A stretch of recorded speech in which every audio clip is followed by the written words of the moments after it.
Welcome back to our channel Asian kitchen and vlogs channel.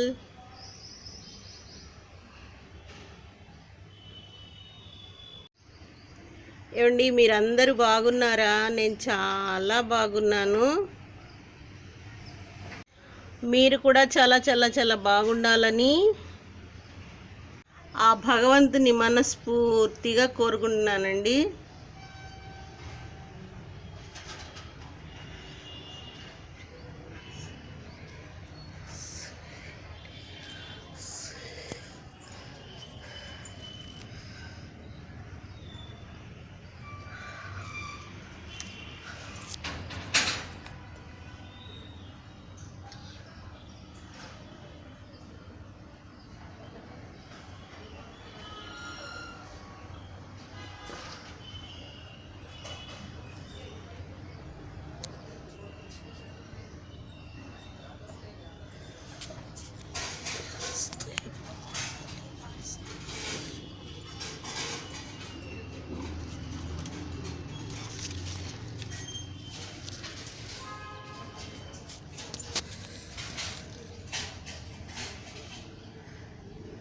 ఈరోజు చిలకడ దుంపలు వండుకుందామండి. చాలా బాగుంటుంది. ఈ విధంగా వండితే నేను చూపిస్తాను. ముందుగా మట్టి లేకుండా చిలకడ దుంపలు ఫ్రెష్గా కడుక్కోవాలండి.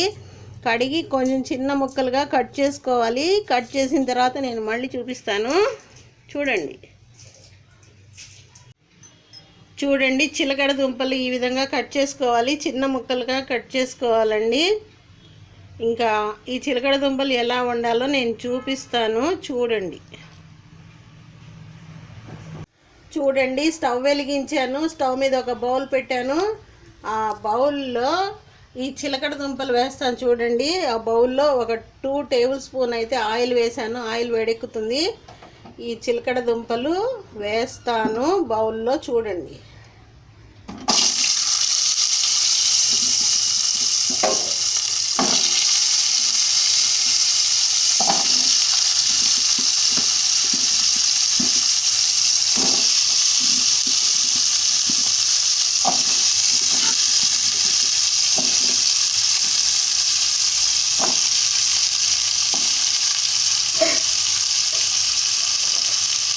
చిలకడ దుంపలు వేసాను కదా.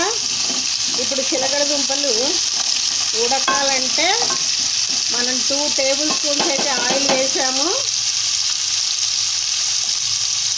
ఆయిల్ వేడెక్కిన తర్వాత చిలకడ దుంపలు వేసామండి.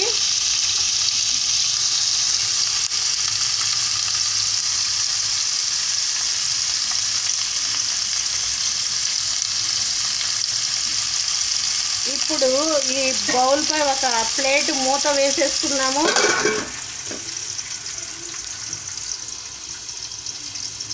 మూత వేసేసుకొని ఇదిగోండి వాటర్ పోస్తున్నాను. మూత పైన వాటర్ పోస్తున్నాను. ఆవిరికి చిలకడ దుంపలన్నీ చక్కగా ఉడికిపోతాయండి. ఒక పావు గంటలో ఉడికిపోతాయి. చిలకడ దుంపలు ఇలా వండుకుంటే చాలా టేస్టీగా ఉంటాయండి. ఉడకబెట్టి ఉడకబెట్టిన తర్వాత వాటర్ తీసేస్తే అసలు చిలకడ దుంపలు టేస్ట్ ఉండవు. ఈ విధంగా ట్రై చేసి చూడండి. మీరు కూడా చిలకడ దుంపలు అయితే ఇలా వండుకోవాలి. ఒక పావు గంట 20 నిమిషాల పాటు ఇలా సిమ్లో వండుకుంటే చాలా టేస్టీగా ఉంటాయండి చిలకడ దుంపలు. చూడండి చిలకడ దుంపలు ఉడికినాయో లేదో చూద్దాం ఇప్పుడు.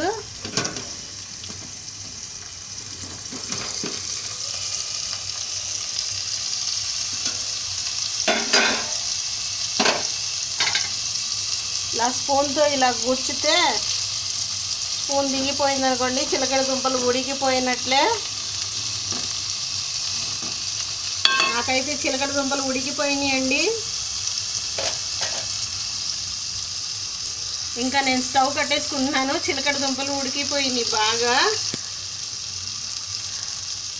ఇంతేనండి ఈ వీడియో నచ్చితే కనుక మీరు మా ఛానల్ని తప్పకుండా సబ్స్క్రైబ్ చేసుకోండి, లైక్ చేయండి, షేర్ చేయండి మీ ఫ్రెండ్స్కి, రిలేటివ్స్కి. మరిన్ని మంచి మంచి వీడియోస్తో మీ ముందుకు వస్తూనే ఉంటాను. బాయ్ అండి. చిలకడ దుంపలు ఇలా వండుకుంటే చాలా టేస్టీగా ఉంటాయి.